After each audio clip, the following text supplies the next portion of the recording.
Let's bring in Kevin O'Leary. And Kevin, you are always on the lookout for opportunities. If we are dealing with high inflation, first of all, do you think it sticks around? And if that's the case, where would you be looking?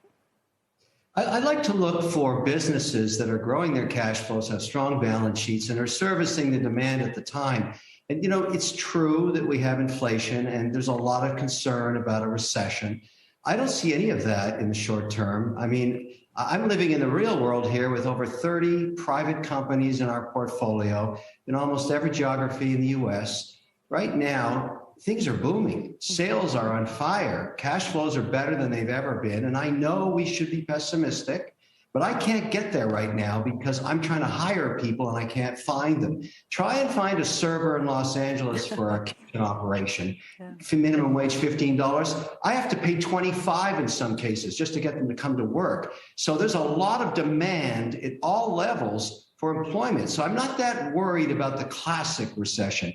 Energy prices, well, that was self-inflicted. We shouldn't have canceled pipelines. That was bad policy. It can be fixed. Supply chains will be fixed as well. So right now, if I were to buy stocks, which I am doing, because, you can't time the market, Becky. Today's a good example. If you were not in the market today, you don't know which of the 20 or 30 days in the next 12 months give you all the returns. Today was one of them. So trying to time the market in volatility is next to impossible. But let's take something like Service Corp. Now, maybe people don't know it, but it's probably the biggest funeral operator in America. Guess what? In recessions, people keep dying. Who knew?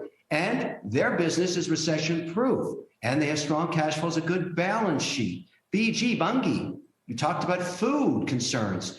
80 supply chains, all kinds of specialized grains and oils all across America. Fantastic. Nestle in Switzerland, a European company in Swiss francs, this new act Biden just signed? It's all Nestle. All that stuff is coming from there. Nestle's supplying all the baby formula and the baby formula 2002 act or whatever he's calling it. Why not own that company when we're out of baby formula?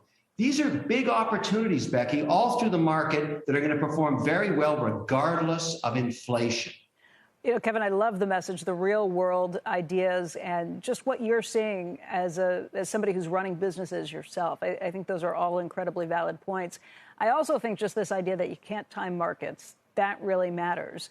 Of the company stocks that you're picking, does any of it have to do with stocks that have come down pretty significantly? I know you talked about Facebook or I guess I should say Meta and Google being two companies. Do you look at these things and say, hey, this is a bargain versus where we were a year ago?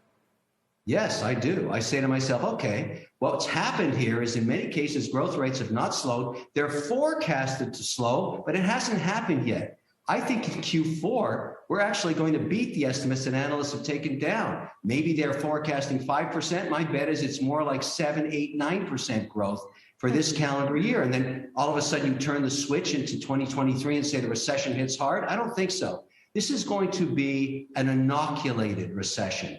It's already had a vaccine in so many ways. There's so much of the $4.5 trillion that was poured into this market still in the pockets of consumers, and they haven't had a chance to spend it yet because we have a disrupted supply chain.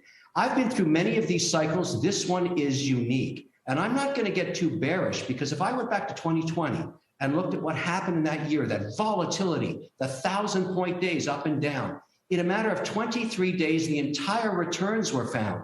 So if you're not in the market for those 23 days, and who knows how many it'll be in this cycle, you're not going to get any returns. So I'd argue to people, look, taking advantage of this correction, a Johnson & Johnson, a Pfizer, Google or Meta, and Meta in case of the old Facebook, these are companies that are still cash flowing, massive balance sheets.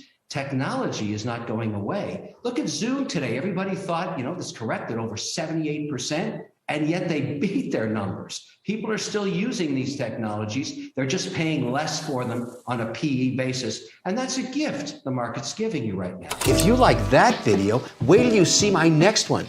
Don't forget to click right over here and subscribe.